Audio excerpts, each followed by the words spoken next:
speaker is the perfect fit to share her incredible, open and candid story with us. Please welcome mental health advocate and inspiring speaker, Hayley Mulenda. Hello, Hayley. Hey, Angela, thank you so much for an amazing introduction. I hope everyone is so well, and I'm super excited to get into this. And just want to say, Pixie, that was an amazing talk. I feel like there was so much insight, and I just want to say thank you just for sharing what you shared with us. And just for everyone here, hello, my name is Hayley Mulenda. And, you know, I'm just going to tell you right now, listen, Boris needs to let me out. I think I'm going mad. Boris needs to let me out today, please, Boris. You know, I saw on the news that he's doing another address to the nation. I'm like, not again. Mr. Johnson, what do you want from me? Like, I'm just kind of like, what do you want? I just want to be out. I don't know if anyone here is with me on this, but I just wanted to kind of come on here and just kind of uplift your spirit. So with me and my story is the fact that I've been doing public speaking since I've been 16 years old. I'm not going to tell you my age, but, you know, I think I'm still looking good and young. But yeah, I've been doing speaking for a few years now, since I've been 16. And I've had the opportunity to travel around the world and work with some of the biggest organizations, from Microsoft to KPMG. And, you know, I started off really young and I was booked and busy. There's this term, being booked and busy. But I just want to throw out, you know, being booked and busy can also mean being booked, busy and burnt out. And that's basically where I was. I was booked and busy and very burnt out. And I feel like last year, when the whole world, I honestly feel like the whole world had a pause. It was like the whole world paused because everyone was facing the pandemic at the same time. I think every single one of us, we were social distancing from other people, but I think it actually allowed us to check in with ourselves. You now had to ask yourself, how are you? Where are you actually at? Where are you? You know, you had to actually now start addressing the things that were stressing you in your life. Where you're booked and busy, you don't have the time to address the stress. You're booked and busy, you're running around. And it was at that time when life started to pause and where things started to get slower, I started to actually realize that, do you know what, Hayley, you're not okay. You are actually not okay. This time last year, you know, happy 1 anniversary for us all in the UK that have been in lockdown. We've been in and out of lockdown for basically a year, since about, I think, 2 days ago. And one of the things that I done last year, actually in February, just before lockdown actually happened, is I took myself away to a really nice hotel in Kent.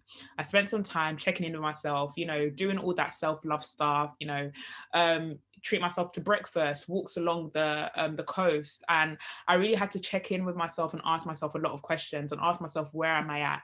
Ask myself, what number are you at? You know, I do this thing where I check in with my friends, you know, especially my male friends, because those are the ones who are not so quick to be vulnerable, my brothers and my male friends, and even my partner.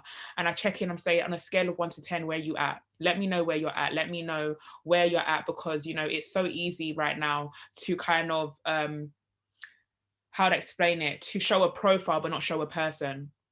Especially when it comes to social media, a lot of people are connecting with profiles and not people anymore. And I loved what Pixie said, you know, I'm part of the human race. I've met Melinda Gates, I've met the JP Morgan managing director, I've met some amazing people, different celebrities, and I've had the opportunity to be in the room with really inspirational people. But if there's one thing that I've learned through being with every single one of them, is every single person's a human being, and no one is immune to stress. No one is immune to pain. No one is immune to bad mental health days. No one is immune to trauma. No one can get away from that. It's part of life. And I honestly come and say, one of the aims that I have is to humanize the corporate world, to humanize institutions, to humanize the world again. Because what's happening is that we have the profile, but many people are forgetting the person. So we have, especially with my generation, the millennials, we are literally Instagram savvy. I can tell you how to market your business. I can tell you where the hashtags are going to work. I can tell you about the algorithms. I can tell you about TikTok. My partner right now is blowing on TikTok. He literally had 7,000 followers on TikTok last week, and now he's nearly touching 50,000 followers in 5 days. That's how quick his TikTok blew. So when I'm, you know, I'm telling you about algorithms and all this stuff, I got you, right? But a lot of the times, as I said, we are connecting with profiles and not necessarily connecting with people. And I think sometimes we need to check in with people and remember that we're human. And remember to check in with ourselves in the midst of it. So as I said, last year, when I took myself away, I had the opportunity to really ask myself a lot of questions. And I had a phone call with my brother.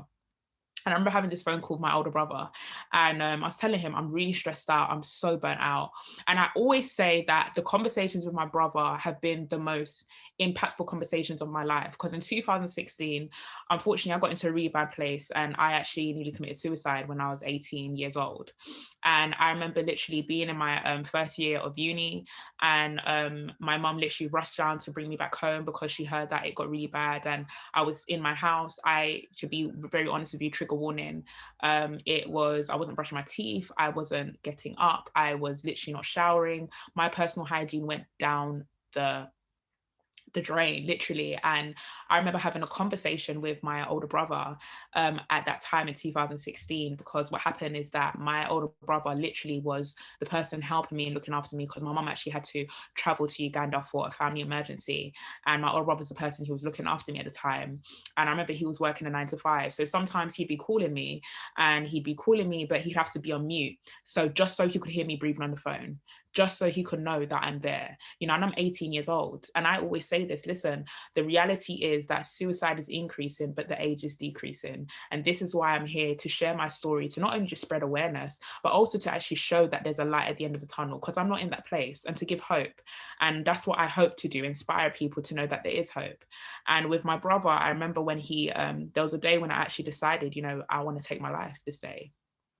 And my brother, this day, he was at work, he wasn't able to call me. And I had it all planned in my head. I was like, you know what, I'm actually going to take the pills. And I remember my older brother, literally, I was in my living room, and it's so ironic that a few years down the line, I now speak in my living room, the same living room that I literally ended my life in. And now I come and speak 2000, sharing my story. And I remember in 2016, I'm about to take the first pill, and my brother literally burst into the room, and I didn't expect him to come back from work. So I'm here like, oh my gosh, like this is a really awkward moment. And I remember my brother literally sits down so calm, and I'm here thinking that he's going to literally like slap the pills off my hands or something. He literally just sits down. He says to me, Hayley, I'm going to tell you a story about Muhammad Ali. And I'm thinking, Muhammad Ali, hello, sir. This is not the time to hear about boxing. And he said, no, this is not what you don't know what I'm about to say, but what I'm about to tell you really has impacted me, and I hope it's going to impact you.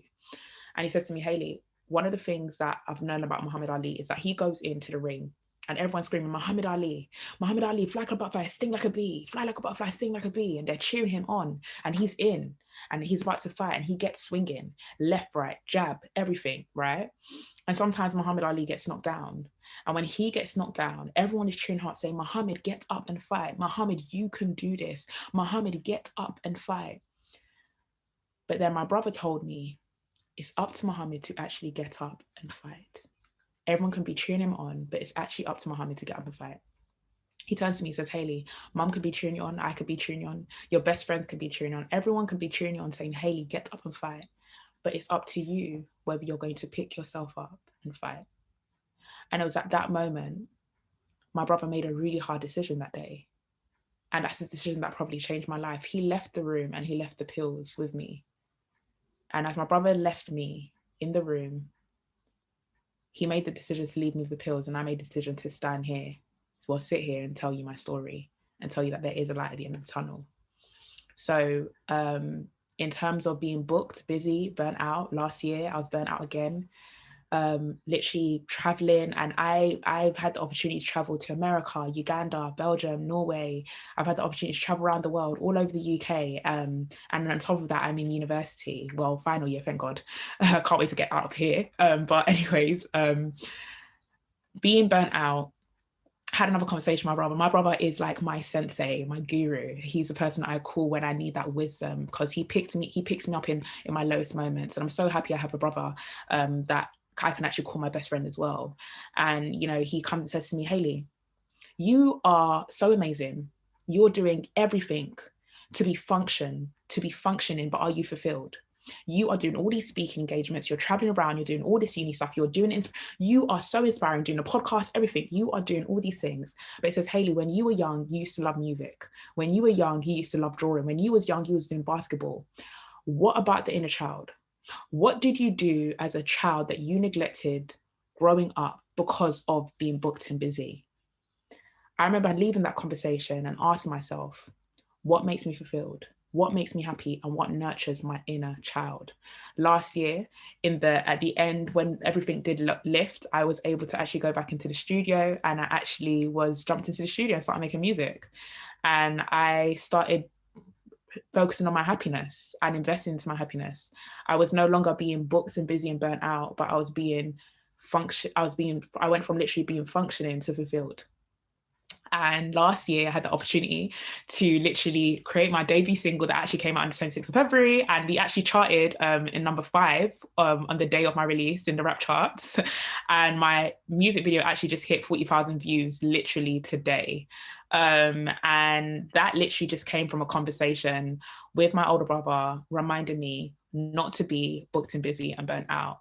And what I wanted to remind every single one of you is that before you're anything, you're a human being. You're not a human doing. You don't find identity in what you do. You need to find identity in who you are.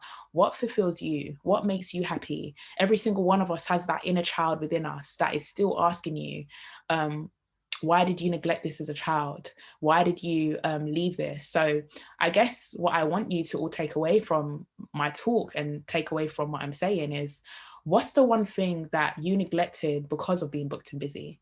The one thing that makes you happy, whether it's, I don't know, reading a novel in the bath, or literally cooking again, whether it's making music, whether it's learning the guitar, learning the piano, drawing. You could be drawing a pillow to drawing a flower, whatever that is. Don't neglect that.